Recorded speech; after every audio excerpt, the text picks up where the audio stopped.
오늘 우리가 함께 읽은 하나님의 말씀은 오병이어의 기적입니다. 보리떡 5개와 물고기 2마리로 성인 남자만 해도 5,000명을 먹였다라고 하는, 아마 전체 인구를 다 합하면 거의 한 2만 명은 좋게 되는 그러한 위대한 기적의 이야기입니다. 여러분, 듣기만 해도 배부르지 않습니까? 이 이야기는 하나의 특징이 있습니다. 다른 기적하고 달리 오직 이 기적 이야기만 4개의 복음서에 모두 나온다는 점입니다. 마태, 마가, 누가, 요한.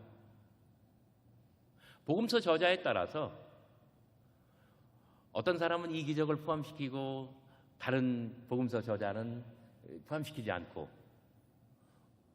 그 모든 기적 이야기들이 그렇게 되어 있는데 오직 오병이어의 기적 이야기는 그 4명의 복음서 저자가 모두 자기의 복음서에 포함시켰습니다. 이렇게 볼 때에 우리는 오병이어의 기적은 예수님 돌아가신 이후에도 마지막 복음서가 기록될 때까지 범세계 기독교권 전체가 다 알고 있었던 가장 유명한 레파토리이고 가장 위대한 기적이고 모든 사람들이 다 인정하고 받아들이는 하나님의 위대한 기적이었다, 이렇게 생각할 수가 있습니다. 그래요, 듣기만 해도 배부른 이야기입니다.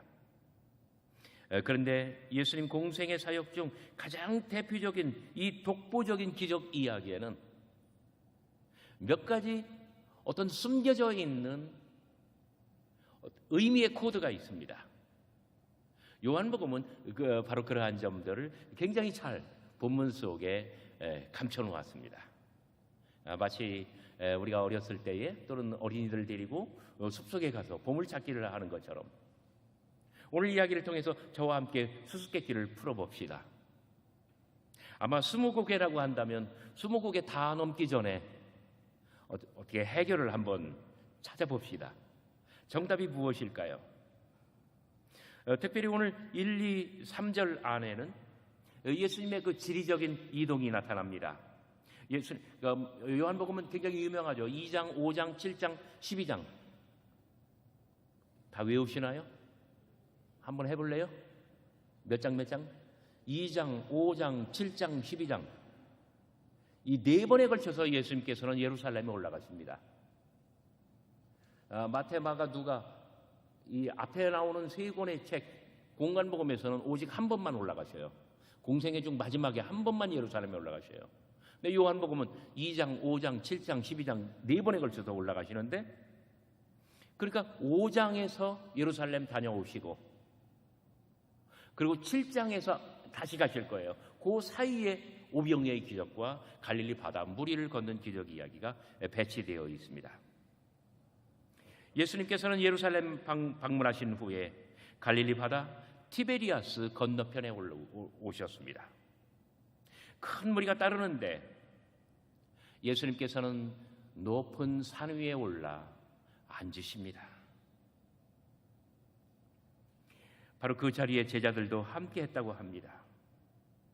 여러분, 한번 전체의 장면을 머릿속에 그려보시고 마음속에 상상해 보시기 바랍니다. 예수께서는 멀리 바다를 내려다보시며 산 위에 앉으셨습니다. 갈릴리 바다, 바다는 푸릅니다. 바다는 넓게 펼쳐져 있습니다. 멀리 보이는 바다, 끝이 없이 펼쳐진 수평선. 바다는 한계가 없습니다. 예수님도 생각합니다. 제자들도 생각합니다. 우리 사는 인생에 끝없이 마주하는 질문들, 숙제들, 풀어야 할, 해결해야 할 과제들. 예수님도 마음속에 생각하실 거예요. 그래, 사역은 끝이 없다. 목회도 끝이 없다. 나의 손길이 필요로 하는 사람도 끝이 없고 나의 발걸음 그리고 너희들 사도들이 가야 할 발걸음도 끝이 없는 것을. 이것이 바로 복음이고, 그리고 복음을 전하며 이루어야 할 하나님의 나라입니다.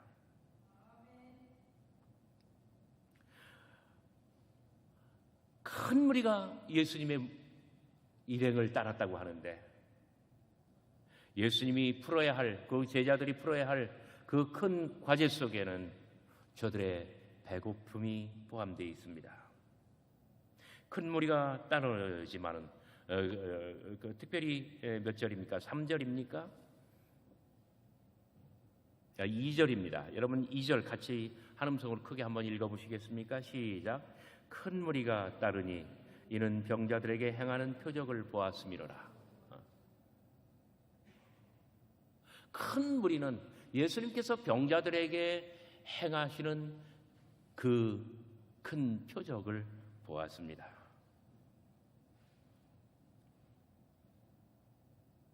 여기 표적이라고 하는 말이 나오는데, 이것은 요한복음의 특징입니다. 다른 복음서들 같으면 그냥 기적이라고 표현할 것을 요한복음은 언제나 표적이라고 부릅니다. 성서 원어로는 세이메이온, 영어로는 sign이라고 번역을 합니다. S-I-G-N. 제 발음이 좋았나요? sign. 무슨 뜻이에요? 예수님께서 기적을 일으키시는 그것을 보면 이 기적 자체가 하나의 사인인데, 뭐에 대한 사인이에요? 하나님께서 개입하셨다는 사인이에요. 하나님께서 여기 함께 계신다라고 하는 사인이에요. 하나님께서 역사하셨다라고 하는 사인이에요. 이것은 요한복음의 특징입니다. 예수님께서 많은 병자들을 고치시는 것은 하나님께서 함께 하시며, 하나님께서 병자들을 사랑하시며, 하나님께서 모든 연약한 자들에게 함께 하시며 그들에게 새로운 힘을 불어넣어 주시며, 예수께서 기도하실 때, 예수께서 어루만지실 때에 하나님의 놀라운 치유의 역사가 일어나고 병자가 자리에서 일어나는 놀라운 생명의 기적이 나타난다. 믿으시면 아멘 하시기 바랍니다. 그래서 요한복음에서는 이 모든 기적을 표적이라고 부르는 것입니다. 예수님께서 공간적으로는 바다를 건넜고 산으로 오르셨습니다. 4절. 그때 시간적으로는 어떤 절기가 다가오나요? 성경책 보셔요. 4절. 시간적으로는 어떤 절기가 다가와요? 6월절이 다가옵니다. 여러분, 6월절이 무엇입니까? 우리가 지금 수수께끼를 풀어가는 거예요. 한 곡에 한 곡에 20곡을 넘는 거예요. 여호와 하나님께서 이집트에 식민지로 있었던 지배를 당하던 히브리인들을 다 구원하신 사건이에요. 하나님의 놀라운 구원의 사건, 그것을 기념하는 절기, 1년에 한 번씩 돌아오는 일종의 민족 해방절, 광복절과 같은 거예요. 하나님께서 우리 민족을 사랑하사 하나님께서 우리의 민족을 구원하신 바로 그 사건, 1년에 한 번씩 이 사건을, 이 절기를 경축하고 하나님 앞에 나아갈 때마다 하나님의 구원의 손길이 우리에게 가깝고 하나님의 역사하심이 우리에게서 멀지 않다라고 하는 것을 그들은 느끼고 있는 것입니다. 자, 두 가지 요인을 잘 살펴보시기 바랍니다. 큰 무리가 예수를 따르는데 예수께서 병자들을 고치시는 그 위대한 표적이 늘 그들에게 함께 있었습니다. 둘째, 때는 6월절이 가까우고 있을 때입니다. 하나님께서 민족에게 역사하시고 하나님께서 민족을 구원하시고 하나님께서 모든 사람들을 자유케 하고 해방케 하고 하나님의 백성으로 새롭게 부르시는 그 위대한 절기가 다가오고 있는 것입니다. 그런데 상황은 무엇입니까? 그 큰 무리가 배고프다는 점입니다. 예수께서는 물으십니다. 어떻게 할까? 5절, 우리가 어디서 떡을 사서 이 사람들을 먹이겠느냐?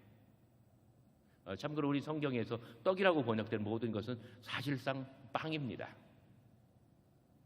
유대나 이스라엘 사람들은 우리처럼 떡을 쪄 먹지 않았어요. 빵을 구워 먹었지. 어디에서 빵을 얻어 이 많은 사람들을 먹이겠느냐? 예수께서 퀴즈를 내셨습니다. 예수님께서는 왜 물으셨을까요? 특별히 빌립에게 말입니다. 6절, 이렇게 말씀하시면 친히 어떻게 하실지를 아시고 빌립을 시험하고자 함이라. 예수님께서 특별히 빌립에게 물으셨습니다. 우리가 어디서 빵을 사서 이 사람들을 먹일 수 있겠느냐? 우리는 살면서 큰 과제에 직면하거나 큰 도전을 맞이하기도 합니다. 그것은 우리가 풀어야 할 과제입니다. 우리를 향한 시험입니다. 여러분 학교 다닐 때 얼마나 많이 숙제했어요. 또 결혼하여 살다 보면은 그 아이가 이런 일이 있는데 참 내 마음에 부담이 돼요. 또 첫째가 결혼을 해야 되겠는데 참 내가 부모로서 해줄 것도 별로 없고 참 답답해요. 우리가 살면서 인생의 숙제, 인생의 과제, 우리가 풀어야 할 그러한 것들이 얼마나 많은지 몰라요. 그렇습니다. 세상에 우리가 해야 할 많은 일들이 우리의 능력으로는 버겁고 우리의 힘으로는 대처하기가 어려운 그런 일들이 참 많다는 점이에요.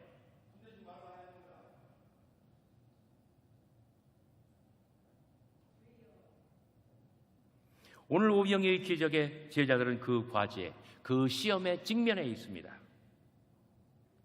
오늘의 본문에서 두 가지 접근 방법이 있습니다. 하나는 빌립이고 하나는 안드레입니다. 빌립과 안드레.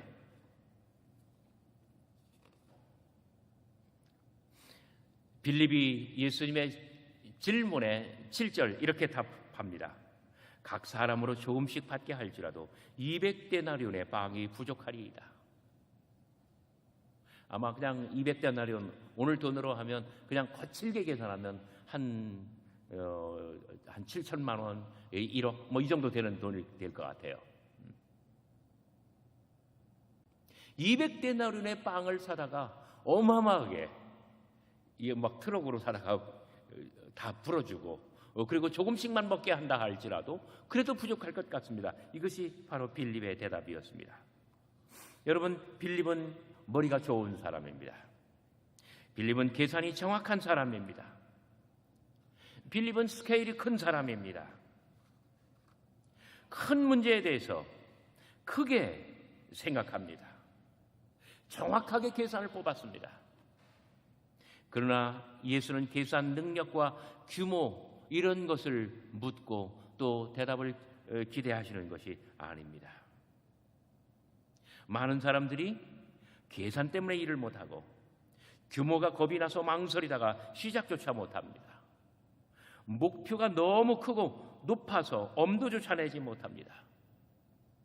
꿈이 크지만 계산을 뽑아보면 엄두가 나질 않아 이제 그만둡니다. 그래서 오르지 못하려면 아예 쳐다보지도 말라고 하지 않았습니까? 젊은 학생들은 수도 없이 그 부모들과 그 다음에 선생님들로부터 말씀을 들어요. 꿈을 크게 가져라. 그런데 꿈을 크게 갖다 보니까 이 너무나 막막한 거예요. 해결책이 없는 거예요. 나의 부족한 능력으로는. 우리가 인생을 살다 보면 언제나 그렇습니다. 결혼이라는 것도 그래요. 정말 좋은 짝을 만나고 싶은데 내 이상은 너무나 높아, 내 눈높이는 너무나 높아. 그러나 내 능력으로는 되질 않아. 아이를 낳으려고 하니 요즘 그 아이를 많이 안 낳는 저출산의 이유가 뭡니까? 너무 왕자처럼 공주처럼 아주 초인류 레벨로 길을 내니까 힘든 것 같아요. 저나 여러분들 어렸을 때는 별로 그렇지 않았잖아요.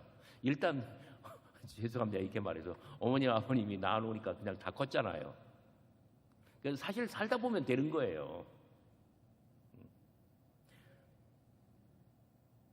집을 장만하는 것도 그렇고 건축하는 것도 그렇고 인생이라고 하는 것이 그래요.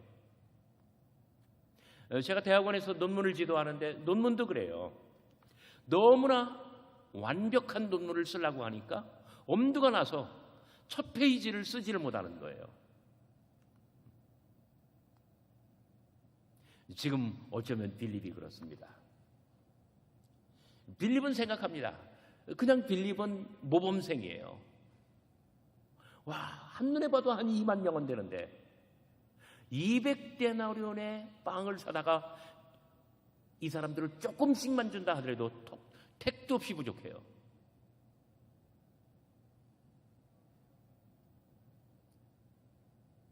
빌립은 이 문제를 풀지 못했습니다. 때때로 나에게 평소 같으면 꿈도 꾸지 못할 일인데 만일 기회가 찾아오고 기적이 일어난다면 어떠할 것입니까? 그것이 아주 바로 사소한 데서 시작되고 그리고 실현될 수 있다고 한다면 우리는 그것을 찾아야 하지 않겠습니까? 그러나 빌립은 각 사람으로 조금씩 받게 할지라도 200데나리온의 빵으로 부족하리이다. 이렇게 아뢰고 있습니다.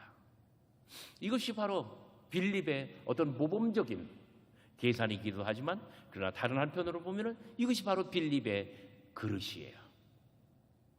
빌립의 그릇. 우리가 사람의 그릇을 평가할 때에 그릇이라고 이야기를 하잖아요. 그릇이 작으면 작은 것만 적게 담을 수 있습니다. 그릇이 크면 많은 것을 담을 수가 있습니다. 빌립의 그릇이 작은 것은 계산이 치밀하기 때문에 그렇습니다. 계산이 치밀하다고 하는 것은 자기의 능력, 자기의 역량, 그 한계를 벗어나지 못한다는 것을 뜻합니다. 예수께서 빌립을 시험하셨지만 빌립은 예수님의 시험을 벗어나지 못했습니다. 나는 성경책을 읽으며 이따금 깜짝깜짝 놀랍니다. 내가 빌립처럼 시험을 받으면 어떨까? 영락없이 나도 실패할 것 같다. 그러나 시험은 도전이고 기회입니다. 나의 실패를 통해서라도 이번에 내가 대박 실패했다 할지라도 한 차례 깨달음을 얻고 그리고 다음에 다시 일어날 수 있으면 되는 것 아닙니까? 아마 빌립은 이날의 실패가 그를 강하게 만들었고 그를 성장하게 만들었고 그를 성숙하게 만들었는지 모릅니다. 여러분 사도행전 8장에 보면 빌립의 이야기가 나옵니다. 사도행전 8장은 거의 다 빌립장입니다. 사도행전 1장 8절에 예수님께서 승천하시며 뭐라고 하셨습니까? 오직 성령이 너희에게 임하시면 너희가 권능을 받고 첫째 예루살렘과 둘째 온 유대와 셋째 사마리아와 그리고 마지막으로 네 번째 땅끝까지 이르러 내 증인이 되리라 하시니라. 사도행전 8장은 사도행전의 이 네 단계 기독교 복음의 선교, 기독교 복음의 확장, 기독교가 발전해 나가는 이 어떤 단계가 있다는 거예요. 첫째 예루살렘, 둘째 온 유대, 셋째가 사마리아입니다. 사마리아를 통해야만 마지막으로 땅끝까지 복음이 전파된다는 거예요. 그런데 빌립은 이 세 번째 단계인 사마리아를 완벽하게 선교한 사람입니다. 사마리아에는 그 마술사 시몬이라는 사람이 있었습니다. 그의 마술은 대단히 신통했습니다. 마술의 아주 이 스케일과 사람들을 매료시키는 힘이 대단했습니다. 그러나 빌립은 마술사 시몬과 대결했습니다. 결코 지지 않았습니다. 하나님의 성령의 능력이 빌립을 사로잡으니 빌립이 마술사에게 지지 않고 오히려 이기면서 그 지역을 선교하게 되었다는 거예요. 그래서 여러분 사도행전 8장 13절 보시면은 마술사 시몬이 세례를 받고 그리고 전심으로 빌립을 따르며 그 나타나는 표적과 그 큰 능력을 보고 놀라니라. 아주 위대한 마술사였지만, 능력 있는 마술사였지만, 그러나 빌립 앞에 시몬은 아주 완벽하게 엎드리고 부복하고 그리고 패배를 인정하고 그리고 복음을 받아들이고 세례를 받고 빌립의 조력자가 되었다는 거예요. 어디 그뿐입니까? 하나님께서 빌립을 붙드시는데 주의 성령이 빌립에게 임합니다. 빌립아, 예루살렘에서 가사로 내려가는 길, 그 길로 가라. 거기서 누구를 만날 것이다. 누구를 만나냐면은 에디오피아 내시를 만났어요. 여러분, 내시라고 해서 절대로 무시하지 마시기 바랍니다. 이 사람은 에디오피아 여왕 간다게의 국고 전체를 맡아서 관리하는 사람이에요. 국고, 다시 말해서 국부, 그 에디오피아라고 하는 이 아프리카에 있는 대단히 당대의 선진국이었습니다. 그 나라의 국고를 전체를 다 맡아서 보는 그런 재무부 장관이었던 거예요. 하나님께서 성령으로 빌립을 감화시키고 그리고 빌립의 손길을 통해서 빌립의 입을 통해서 에디오피아 여왕 간다게의 내시 국고를 맡은 바로 그 재무부 장관을 회개시키고 세례를 주고 에디오피아까지 선교하게 만드는 것이 아닙니까? 빌립은 그날에 실패했지만 그 실패를 거울 삼아 무한히 성장하고 하나님께 쓰임받는 큰 일꾼이 된 것을 믿으시기를 바랍니다. 하지만 빌립은 그날 실패했습니다. 빌립이 실패한 자리에 바로 그 순간에 그 자리에서 안드레가 치고 올라왔습니다. 안드레가 예수님께 아뢰입니다. 여기 한 아이가 있어 보리떡 5개와 물고기 2마리를 가지고 있나이다. 안드레는 이걸 가지고 뭘 할 수 있을지 자기도 모릅니다. 아주 시시콜콜한 소년이 먹을 한 끼 식사, 작은 보리빵 5개와 그리고 물고기 2마리, 이걸 가지고 어디에 쓸지, 뭐가 될지 안드레는 알지 못합니다. 큰 무리에 비하면 이것은 지극히 작은 것입니다. 안드레도 알고 있습니다. 이것이 많은 사람에게 얼마나 되겠사옵나이까. 안드레는 압니다. 있는 것은 보잘것없고 자기에게는 능력이 없습니다. 하지만 예수님 같으시면 어떨까? 그분도 나 같을까? 아니면 나 이상일까? 안드레는 잘 모르지만 혹시나 하는 마음에 예수님께 말씀을 드린 것입니다. 사실 안드레는 이 잘 될지 아니면 안 될지 알 수가 없습니다. 예수님께서 얼마나 능력이 많으신지 이번에는 어떠실지 그는 다 알지 못합니다. 그러나 안드레는 무엇을 잘 모르기 때문에, 예수님이 어떤 분인지 모르기 때문에 여기 한 아이에게 보리빵 5개와 물고기 2마리가 있음을 예수님께 가지고 가서 아뢰는 것입니다. 바로 이것이 믿음입니다. 나는 할 수 없습니다. 내 능력으로는 못합니다. 그러나 예수님께서는 하실지 모릅니다. 예수님께 드리자, 예수님께 알리자, 예수님께 맡기자. 기적의 출발점은 바로 여기에 있습니다. 우리가 예수님을 다 알지 못하지 않습니까? 하지만 기적이 일어납니다. 예수께서는 이 작은 것을 가지고 큰 무리를 먹였습니다. 남은 조각이 12바구니나 되었습니다. 오늘 이 아침에 예수님과 안드레는 저와 여러분들을 도전해 옵니다. 기적은 작은 데서 시작됩니다. 가능성은 언제나 하찮은 데에 있습니다. 우리가 가진 것은 작고 보잘것없습니다. 작은 것, 보잘것없는 것.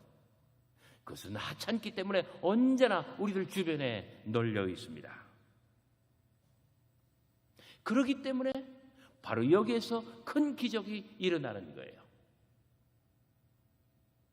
자, 이제 마지막으로 스무고개를 넘읍시다.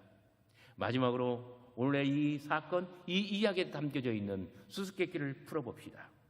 이 기적에는 무엇이 있습니까? 안드레에게는 무엇이 있습니까?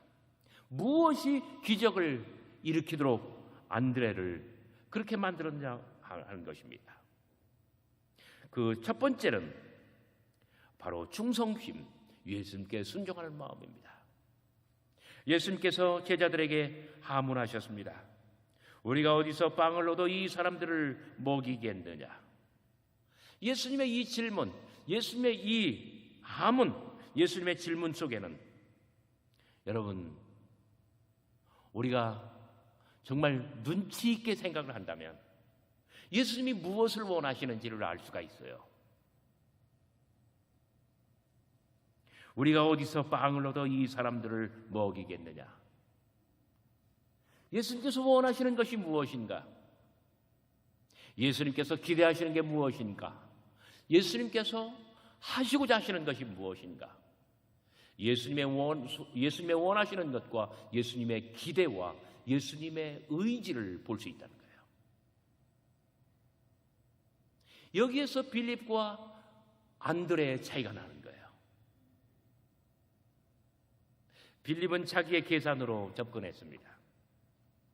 안드레는 예수님의 마음이 어디에 있는가? 예수님의 시선이 어디에 있는가? 예수님이 바라시는 것이 무엇인가? 예수님의 의지가 무엇인가를 조금이라도 헤아리고자 했던 것입니다.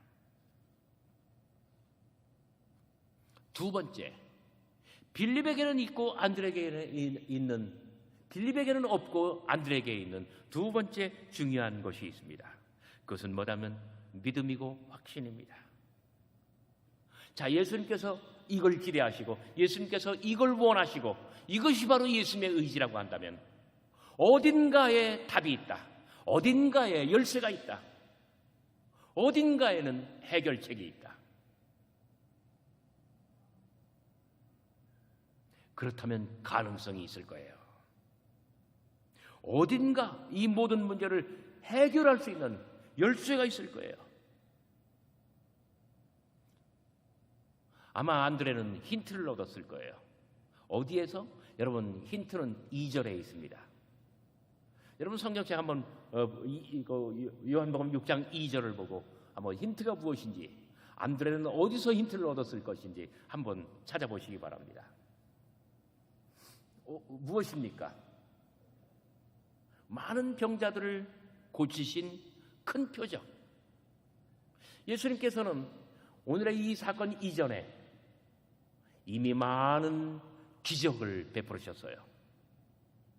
예수님께는 능력이 있어요. 하나님의 능력이 있어요. 그것은 표적이에요. 예수님의 기적은 표적이에요. 예수님께는 바로 이 능력이 있다. 예수님의 손이 닿으면, 예수님의 마음이 통하면 하나님의 위대한 기적이 일어난다. 가장 위대한 기적은 바로 여기서부터 시작된다. 이것이 바로 힌트고 안드레가 생각했었던 믿음이었고 확신이었던 것입니다. 그래요. 지금 두 가지를 말했습니다. 첫째, 예수님께서 이것을 원하시는 것 같다. 이것이 예수님의 의지다. 그렇다면 우리가 순종해야죠. 그리고 힌트를 얻었어요. 뭔가 어딘가 해결책이 있고 어딘가 열쇠가 있어요. 그렇다면 그것을 찾아내야죠. 이것은 믿음입니다. 마지막으로 세 번째.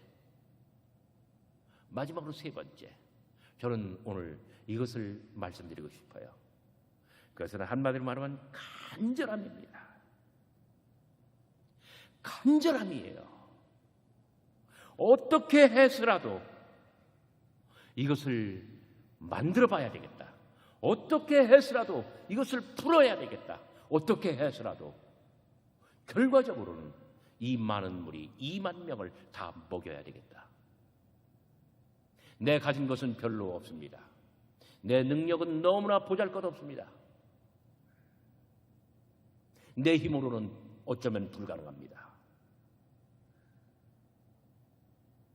그런데 하나님께서 개입하시면 된다는 거예요. 저는 어렸을 때 어머니가, 저는 6남매 막내로 자랐습니다. 형들, 누이들 다 학교 가면 어머니가 정말 이 뼈가 아주 부스러지도록 일을 하셨는데, 어려운 집에 시집 오셔서 형들, 누나들 다 학교 보내고 아버지 출근시켜주고 막 그 도시락이 뭐 얼마나 많은지 몰라요. 그리고 집안 소재라고 했어요. 청소 다 마치고, 그리고 교자상 하나 놓고 예배를 드리는데 어머니 눈물 콧물 범벅이셔요. 아버지 월급으로는 택도 없어요. 어떻게 이 자식들을 다 먹여 살리고 그리고 또 학교 보냅니까? 어머니는 눈물 콧물로 기도하셔요. 전능하신 아버지요, 이 불쌍한 여종을 굽어 살피사 이 어린 것들을 살려주옵소서. 이 어린 것들 굶어 죽지 않게 하여 주옵소서. 살게 하여 주옵소서. 아마 이 자리에 앉아 계신 많은 연세 있으신 분들, 이런 마음으로 가정을 일으키셨을 거예요. 우리의 부모 세대는 이것을 했습니다. 우리의 부모 세대는 대한민국의 경제를 이렇게 이끌었습니다. 왜? 간절함이 있으니까요. 사랑하는 성도 여러분, 우리가 믿음 안에서 이 간절함을 마음에 품는다면 우리는 못할 것이 없는 것을 믿으시기를 바랍니다.